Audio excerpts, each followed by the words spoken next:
どうも、オナです。私はですね、今、チャンギ国際空港シンガポールに来ております。それで今回なんですけども、こちらのシンガポールから大阪関西空港へシンガポール航空でね、行く予定です。それで行きのフライトに関しては、ボーイング 787-10 に乗ってね、エコノミークラスで、こちらシンガポールに来たわけですけども、帰りはね、ビジネスクラス、今回ね、予約させていただきましたので、ビジネスクラスね、ボーイング 787-10 のね、いち早く皆さんにね、ちょっとお見せしようかなというふうに考えております。行きのね、フライト自体も本当にね、ディスプレイ大きくて素晴らしい理想のエコノミークラスっていう風にコメントしたと思うんですけども、やっぱり新機材とかになると差が出てくるのはビジネスクラス、ファーストクラス、それで今回ボーイング 787-10 に関してはファーストクラスシンガポールないので、ビジネスクラスとエコノミークラスのみになります。なんでビジネスクラスが一番いいね座席となりまして、そこでねかなり差が出てくると思われますので、ぜひともねそこら辺をねちょっと詳しくご紹介したいなっていう風に考えております。ちょっとね改めてボーイング 787-10 の説明にさせていただきますと、新しい本当に機材になりまして、2018年の5月3日に関西空港からシンガポール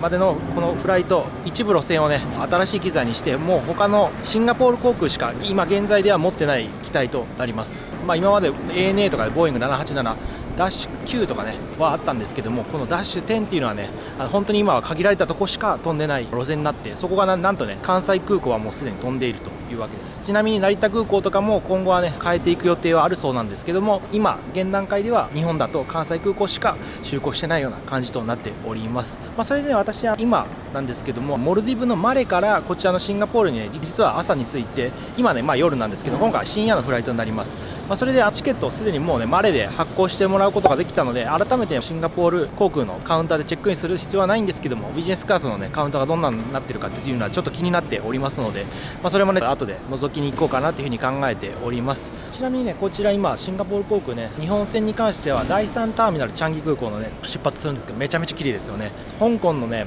空港もかなりピカピカで個人的にはかなり好きなんですけど、それを上回るようなねターミナルとなっております。フライトインフォメーションを見てるんですけども、あちらにありますね、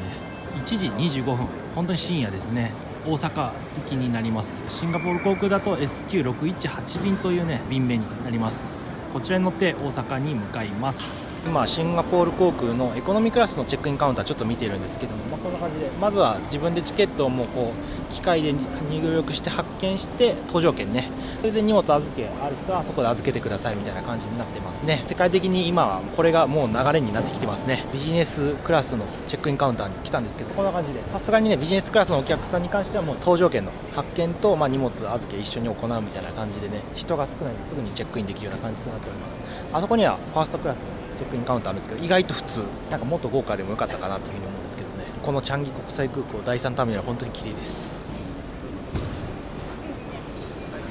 チェックインカウンター、私は使わない予定だったんですけども、妻がスーツケース持っててそれを預けたいということだったんで、マレでも1つスーツケース大きいやつ預けたんですけども、追加でもう1個預けれるかなと思いつつ、ちょっと聞いてみたら預けれるということだったんで、先ほどスイートのチェックインカウンター誰もいなかったんで、そこで預けました。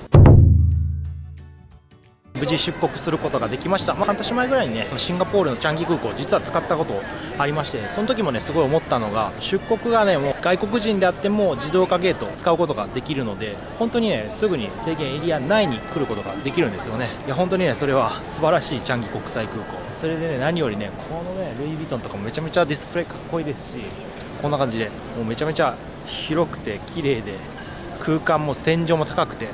もう100点ですね。それでね今ね出発の3時間半前ぐらいなんですよね。なんでね今からちょっとラウンジの方に行きたいと思うんですけども、シンガポール航空はスターアライアンスゴールドでエコノミーを使うお客さんと、あとビジネスクラスを使うお客さんは別のラウンジになります。それで私行きはねエコノミーでスターアライアンスゴールドだったんで違うラウンジ行ったんですけど、今回はまたねそことは別のラウンジにね行けるはずなんで、ちょっとそっちの方に行ってみたいと思います。それは今回行けるようなシルバークリスラウンジ、こっちの方になると思います。だいぶ奥に歩いていくような感じになりますけど、こっち合ってるのかな。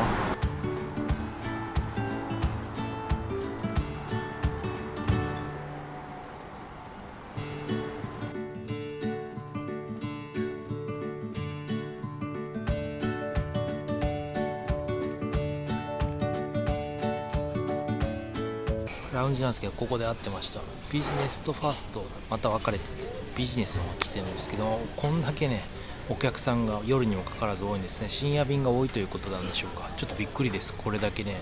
夜10時とかにねこんだけのお客さんがビジネスクラス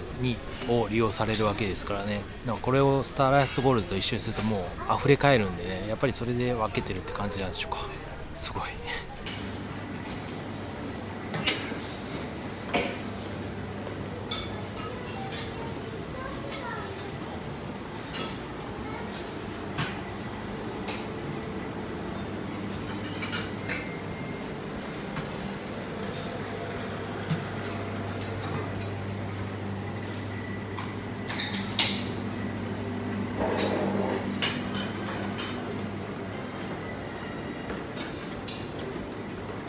ちなみに TWG っていうもの、シンガポールの、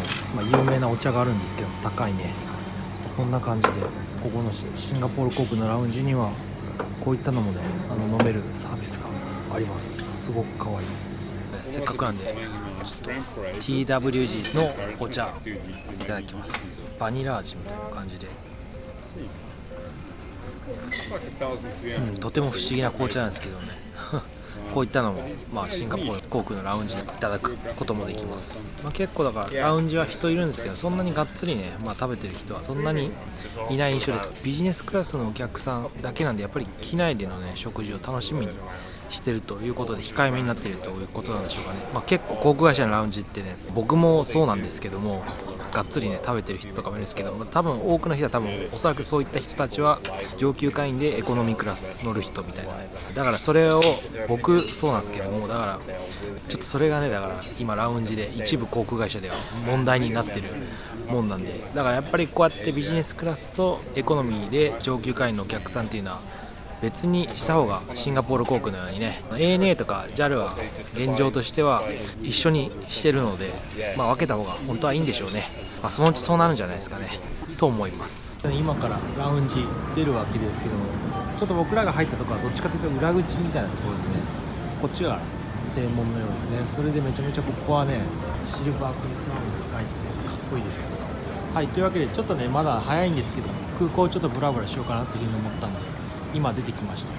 た。ラウンジ出てきたわけですけども、ちょっとね時間はあるんですけど、ラウンジもだいぶいたんで、こっち歩いてるわけですけど、こちらのチャンギ国際空港に関してはラウンジよりもここの外の方がね天井高くて、とてもこっちの方がいいですね。ラウンジね行けるのであればどうしても固着しちゃいがちですけど、そうならないようにたまにはこうやって空港ブラブラするのもね、そっちもの方がいいこともあるんで、今回はそのパターンですね完全に。というわけでこちらちょっとブラブラしながらまたねゲートの前に向かいたいと思います。ゲートの前に来ました。今回は SQ618 便ね1時25分発、今のところ帝国通りらしいです。それではね、ここから荷物検査がチャンギの場合はありますので、荷物検査を終えてねまたさらにみんなが待機するところに行きたいと思います。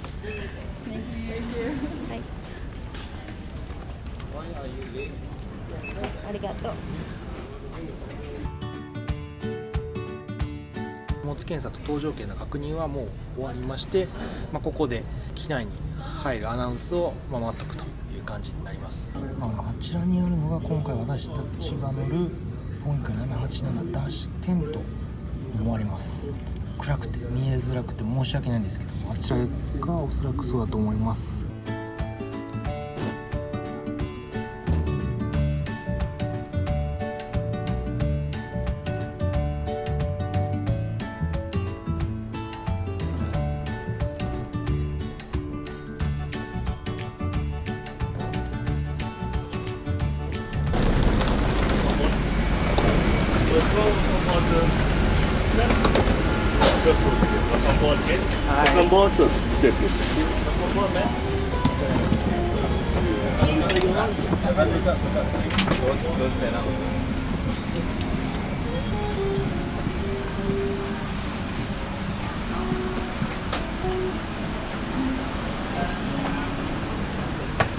座席に着きました。今回は20の A という座席になりまして、窓際の座席になります。それでビジネスクラスなんですけども、121の配列となりますので、カップルとかで予約された方は真ん中、ただ私の場合今回夫婦で予約したんですけども、妻が前に座ってるような感じで、やっぱりこうね離発着の時とか映したいということもあって、こっちをね選ばさせていただきました。いやね、もう本当に素晴らしいシートですね。こっちはね、ボーイング787ダッシュ中のビジネスクラスはシンガポールの航空ね、こんな機材になっております。ここら辺はね、ところどころ離陸してから触っていってね、気づいた点とかを皆さんにご紹介できればなというふうに考えております。というわけでね、夜もうね、1時7分なんですけども、これでね、大阪に行きたいと思います。ディスプレイもこんな感じでめちゃめちゃ大きいです。Welcome to Champagne, please. Welcome to. Yes. Please welcome to. Yep. System to water.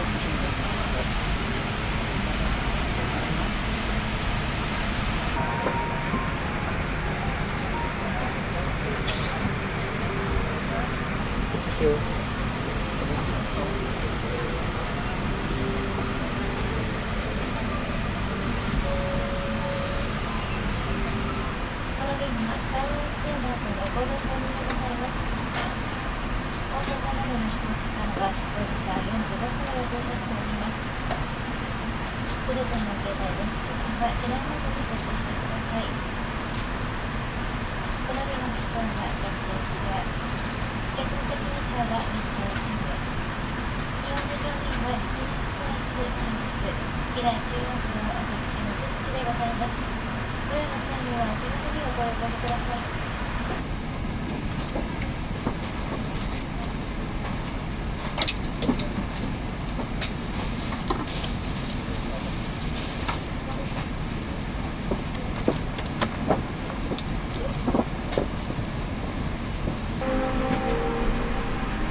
Welcome aboard Singapore Airlines. As the safety equipment on this aircraft may differ from that on other aircraft, please give us your attention as we bring you through this important safety briefing and on a journey through Singapore.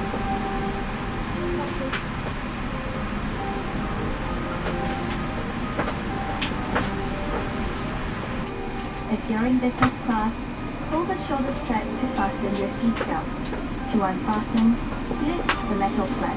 We recommend keeping your seatbelt fastened throughout the flight. Whenever the seatbelt sign is turned on, infants should be lifted from the bassinet and secured with an infant seatbelt. Have a great time on board as well as Singapore or anywhere else in the world we take you.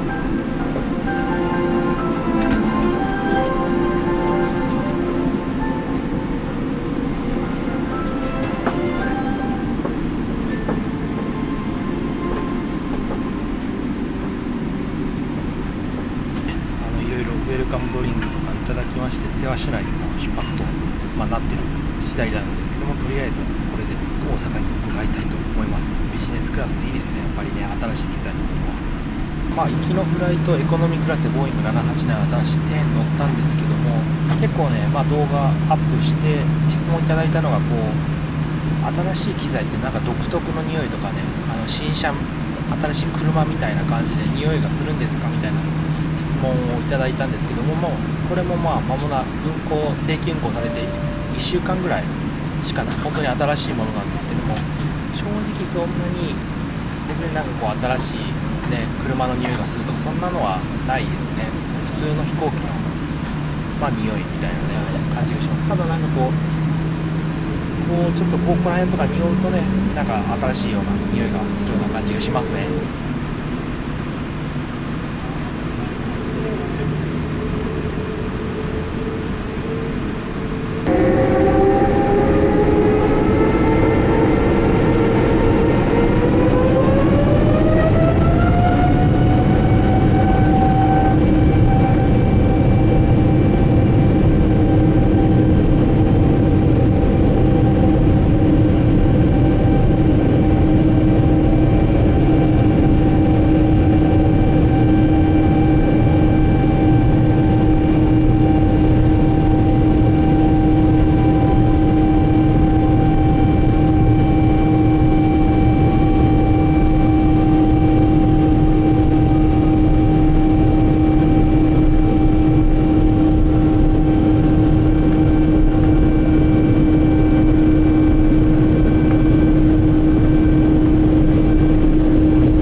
みたいなのがありまして、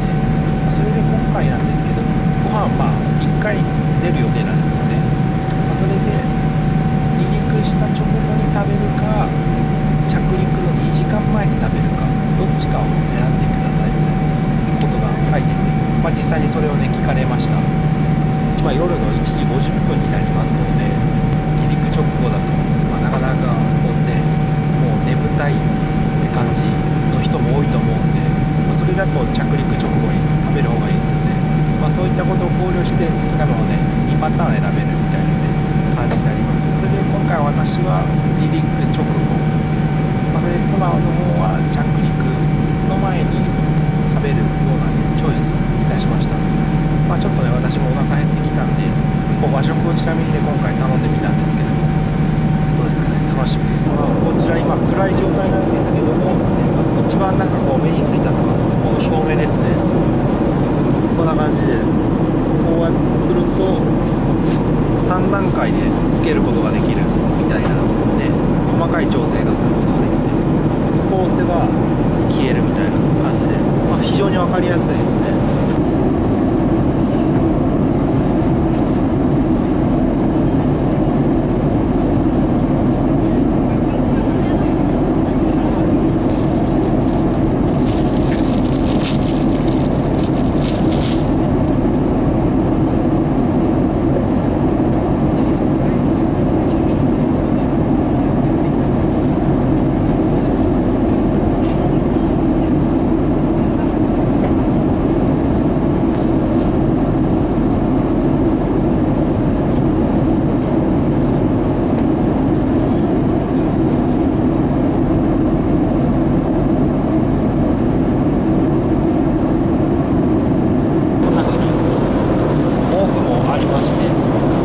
でかい特大ですね。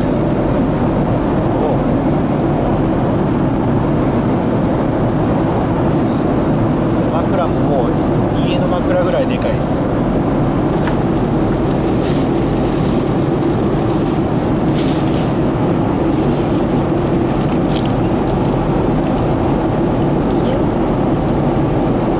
離陸直後にもこんな感じでね、飲み物とピーナッツをいただきました。ピーナッツは残念ながらお菓子パッケージされてるやつですね。エティハド航空とかだとグラスに入れてくれたりとかするんですけども、今回はそんなものではないです。それでこちら何か分かりますかね。いろいろね おしゃれな、カクテルとかいろいろお酒とかも頼めるわけですけど、私はね先に言っときますとお酒が飲めないので、お酒のないちょっと選んでみました。それで普通にコーラとか頼んでもよかったんですけど、今回は分かりますかね、これミロです。おじさん以上の世代なら分かるとは思うんですけども、今だと日本はミロ売ってないですからね、コッパーみたいなやつです。それがね今回機内のメニューにあったので、それをちょっと頼んでみました。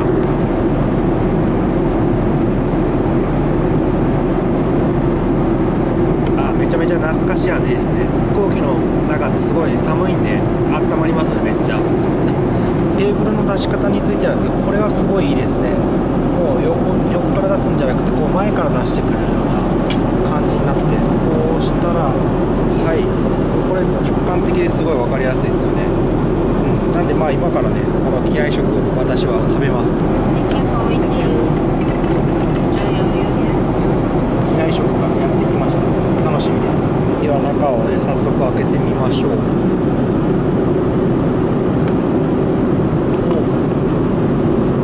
なるほど、豪華ではありますけども、あれですね、一個一個メニューの前菜とかメインコースとデザートとか持ってくるんではなくて、もうこれではいどうぞみたいなお弁当形式のものとなってますね。でもね正直ビジネスクラス乗ってると本当にね次から次へと来るんで、それがねいいと思う人もいますし、多分僕もねちょっとめんどくさいなみたいな正直思う時もあるんですよ。そういった意味ではこういった形でもうね、ビジネスクラスだからやっぱりフルコースは出してほしいっていうのはあるんですけども、弁当形式でもこうやって深夜便だとはねこっちの方がいいかもしれないですね。というわけでこういってご飯魚、和食なんで、これはなんだかたこ焼きかな、わかんないですけど、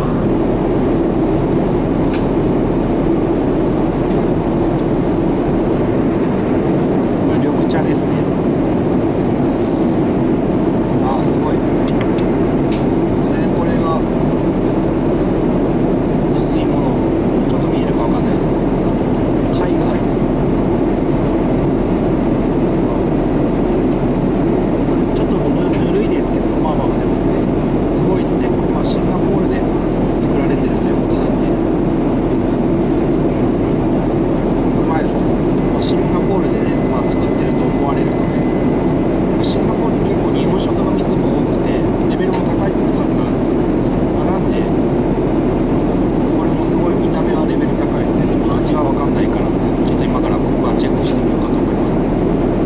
しそご飯、うまいうまい。久々にしそご飯食べました。美味しいですね。たけのことか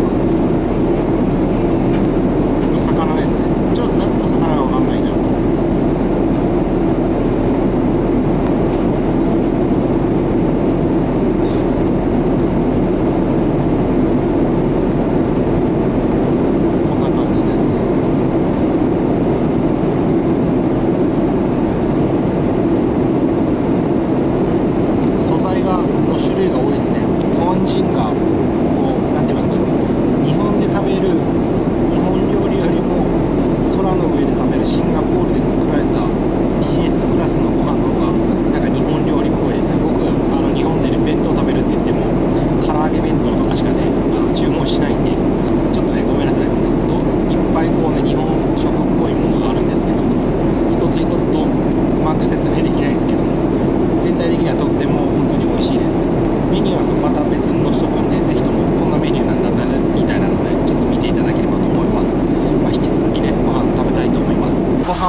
食べて意外とあっさりで、もうデザートとかも何もなかったです。ちょっと正直それはびっくりだったんですけど、深夜のフライトだったんでね、それは仕方ないのかなっていうふうに思います。それで今トイレに来たわけで歯磨きをして、僕もね寝ようかと思います。それでトイレはちょっとエコノミークラスの時も乗ったんですけど、そこよりもかなり広い目のなってますね。これは多分ねビジネスが広いとかじゃなくて、機体の関係でサイズが変わってきそうな気がしますけど、ちょっとわかんないです。はい、こんな感じでタオルがあったりとか、あとはブラシか髪の毛の櫛とかあったりとか、ちょっとわかんないブランドですけども、こんなのがあったりとか。それで歯ブラシなんですけども、ここにありましたね。あとひげ剃りとかもあります。今回歯ブラシだけいただいて、これで磨こうかと思います。綺麗に洗わったりとか、これは偽物か、さすがにこんなのがあります。コンタクトも外して寝る準備ができました。トイレはビジネスクラスだと前に2つビジネスクラス専用のお客さんのトイレがあるような感じとなっております。今から寝るわけですけども、後でちょっとまたね明るくなったら説明しようと思ってるんですけど、こんな感じでねタッチパネルでちょっと触れればこんな風におしゃれに画面が出てくるようになってて、今回はフルフラットにすることができます。なんで今回はもうフルフラットで寝させていただきます。こんな感じを押せば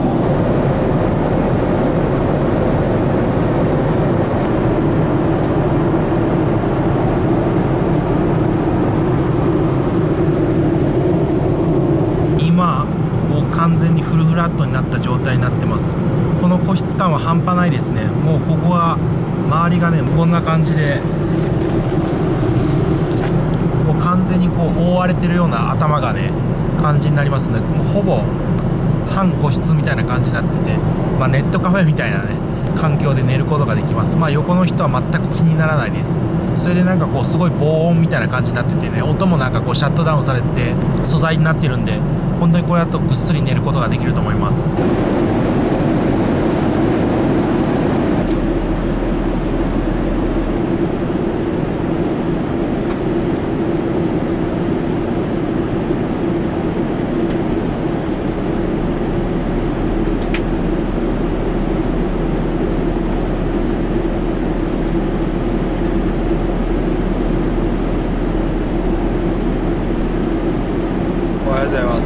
ちょっと寝たらもう沖縄らへんということで、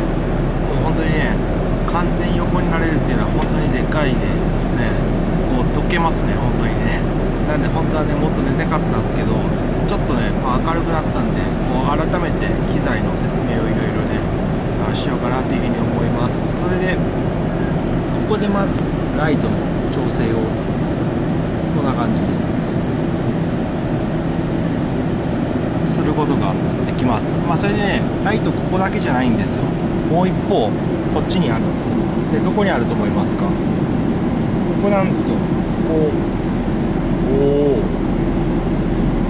こで Do Not Disturb とかね、こんな風に座席を戻すことができたりとか、あとはここにもまた別のライトがこういったところとか、ここの上とかねすることができます。はい、すごいよねこれ本当に。でコントローラーはこんな感じでありますね。確かエコノミークラスはコントローラーがなかったと思います。それでこういう風に開けたら、僕の場合パスポートを入れてたんですけども、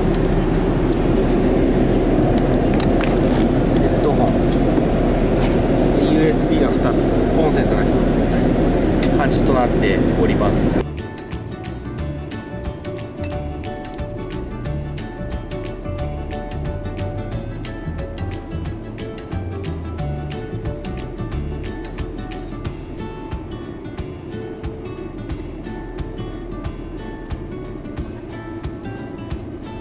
私本来であれば着陸の時には食べないはずだったんですけども、食べますかみたいなことを聞かれたんで、じゃあせっかくなんで食べますと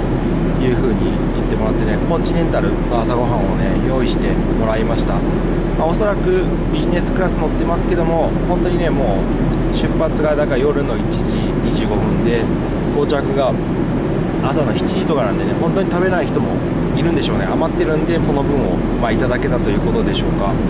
やっぱり夜中出発して朝着くんでね、寝たら、ね、移動できるんですけども、ビジネスクラスだと正直ねもったいないかなみたいなね感じとなっております。今ちょうど那覇上空ですね。では早速ですけどいただきたいと思います。でも弁当もそうでしたけども、めっちゃシンプルですね。1回でこう出してみたいな感じのメニューが多いですね、シンガポール航空は。めちゃめちゃ酸味が効いてますね。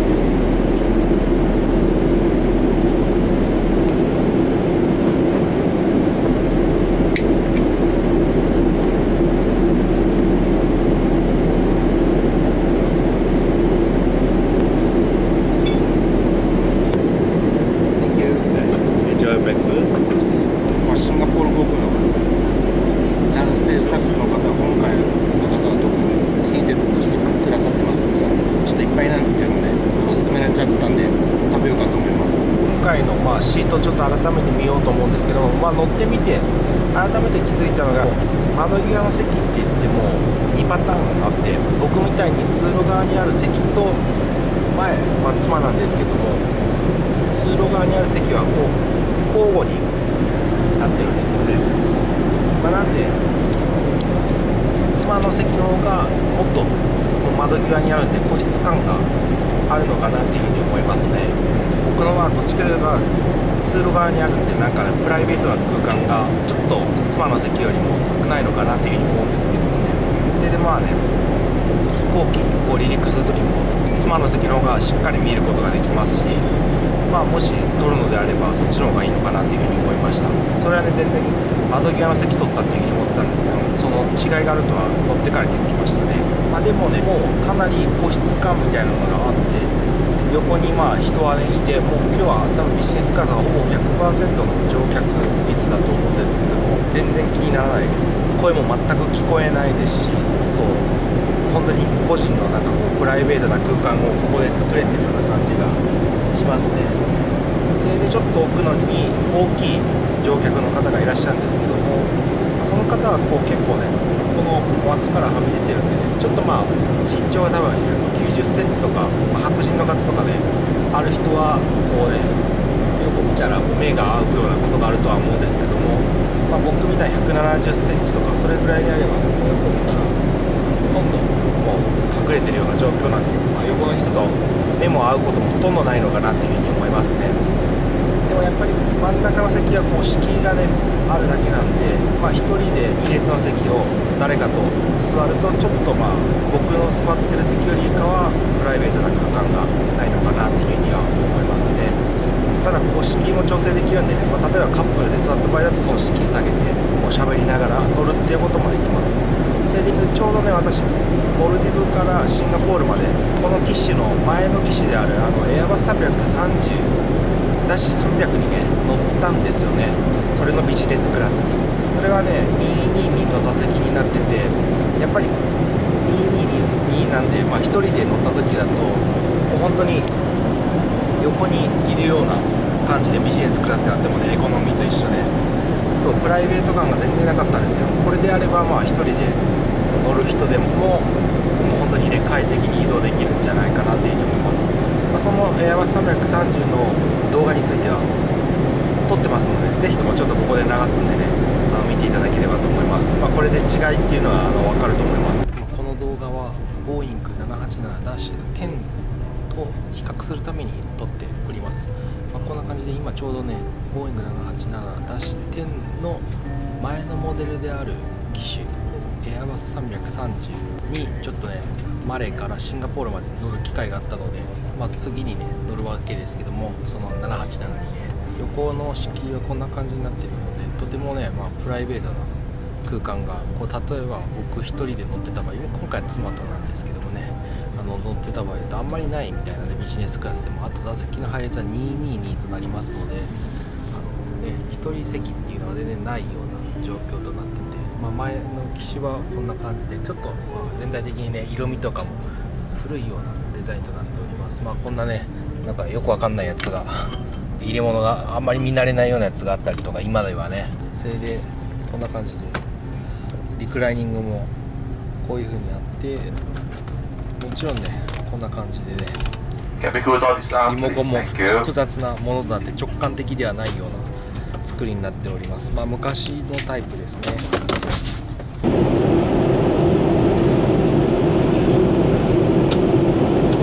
あとはここの座席にねボタンがあります。これ何かと言いますと、これね上げてもね何も動かないですよ。それで触ってたら教えてくれたんですけども、こういう風に下げることができるんですよね。なんで両サイドがこう下げたり上げたりできるかって言いますと、太ったお客さんでもこう十分にね余裕ができるようにみたいな感じで作られてるようでして、これはすごい寝る時もベッドの幅が広がるんでね、それはすごいいいと思いました。これは狭い空間をできるだけね効率的に使おうというならではの発想でとても面白いと思いました。こちらなんですけども、こんな感じでパブロのチーズタルトをいただきました。デザートということでしょうね。アイスクリームでもなくこんな感じで、パブロって日本の確か会社だったと思うんですけどもね、それのチーズタルトを買っていただける感じですごい今風ですね。なんかねおしゃれです。せっかくなので食べてみましょう。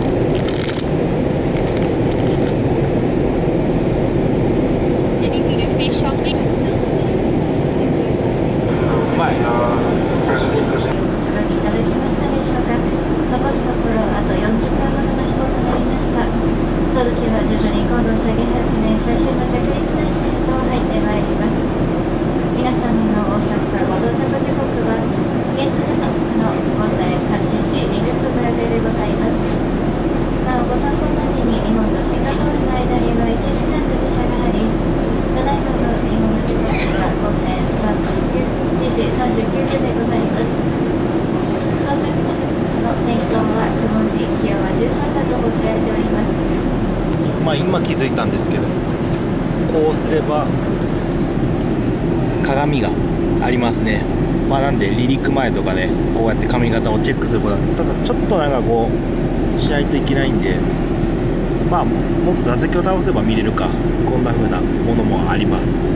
ビジネスクラスのねなるのですが、これをつけるとね本当に雑音がシャットダウンされるような感じになるので、もちろんこれ映画とか見るときもいいんですけども、何もしないときでもねこれつけてると全く聞こえないのでね、それで使うのもありかもしれないですね。ビジネスクラスだと30メガまでねネットが無料で使えるので、ちょっとどんな感じかチェックしてみましょうか。こんな感じで今使えてるのかな。はい、今インターネットがまだごめんなさい、今つなげているところですね。サクセスになりました。はい、というわけで今つながっている状態です。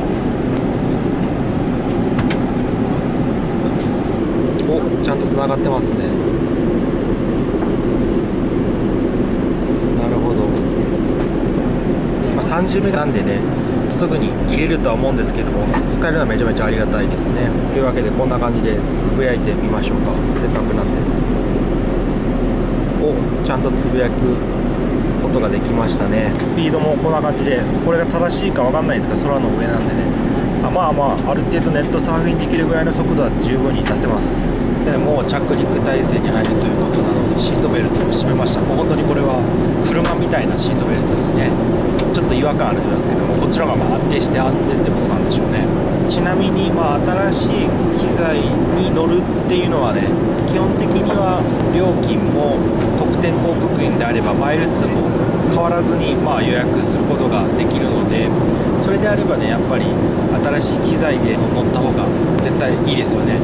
エアバス330に比べると明らかにこっちの方が快適なんでね、どうせビジネスクラス乗るのであればやっぱりちゃんと調べて、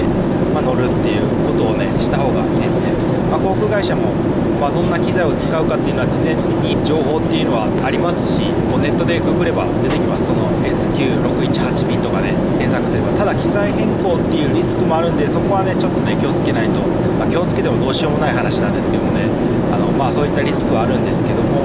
大体は乗ることができるので、今回もね無事私が狙ってた便に乗ることができましたしね、それでできればやっぱり夜じゃなくて、理想はビジネスクラスであれば昼ですね。やっぱり夜になると寝る時間っていうのが増えるんで、提供されてたサービスっていうのは昼に比べると落ちるのでね、だからできれば昼の方がいいんですけども、私が今回乗りたかったのはボーイング787ダッシュ10、こちらシンガポールが関空しかないんで、それで今回こちらをね私は選んだという形になります。皆さんぜひともね参考にしてくださいませ。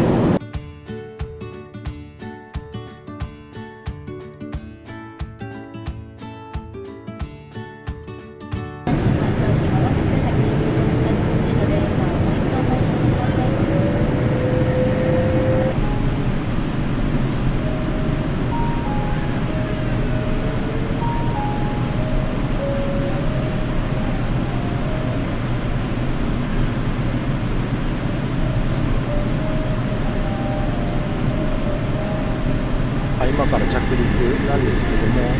前のモデルのエアバス330の場合だとね、そこに荷物入れることもできなかったんですよ。それで一番上にね離陸するときは入れてくださいっていう風にちょっと面倒くさかったんですけどね、今回のやつはね別に何も言われなかったんで、こういう風に収納できるようになったんで、これも嬉しいですね。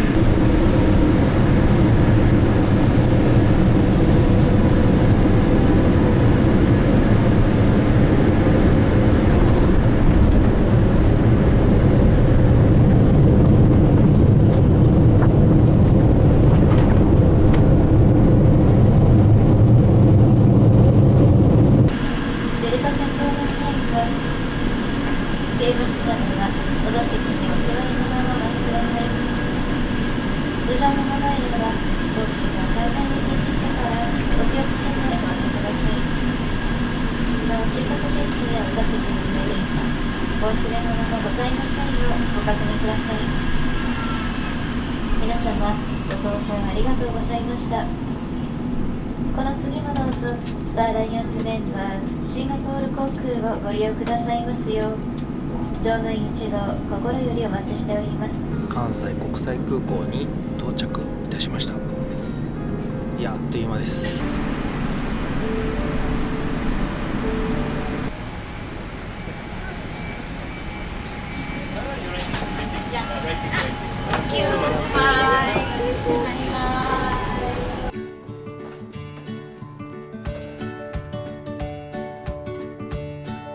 関西空港に到着いたしました。いや、晴れてて気持ちいいですね。あれがボーイング787ダッシュ10ということでね、またちょっと後で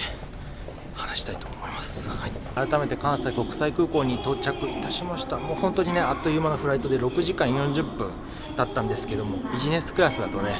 まだまだ乗りたいみたいなね感じでした。それで今回乗ったシンガポール航空のボーイング787ダッシュ10なんですけども、やっぱりねプライベートも保たれていて、とても快適なフライトでありまして、機内食もねとても美味しくいただけました。少なくとも以前のねエアバス330に比べるとね大幅にグレードアップされていますので、ぜひともねシンガポール航空でビジネスクラス利用されるお客さんでね機種を選べるのであれば、あちらのボーイング787ダッシュ10、これからねどんどん切り替わっていくようなので、そちらを狙ってみてね乗ってみてはどうでしょうか。こんな感じで朝の関西空港からねお届けしました。今後もねどんどんいろんな新しい機材になったらいろいろ私乗っていきたいと思っていますので、ぜひともね皆さんのね要望とかをねコメント欄で書いていただければと思います。全部は無理なんですけども、できる限りはやっていきたいと思っております。この動画が面白かった、役に立ったっていう人はぜひとも高評価、チャンネル登録よろしくお願いします。また私 Twitter、Instagram、ブログやってますので、そちらのフォローとチェックもしていただければ非常に嬉しいです。こんな感じで今回の動画を終わりたいと思います。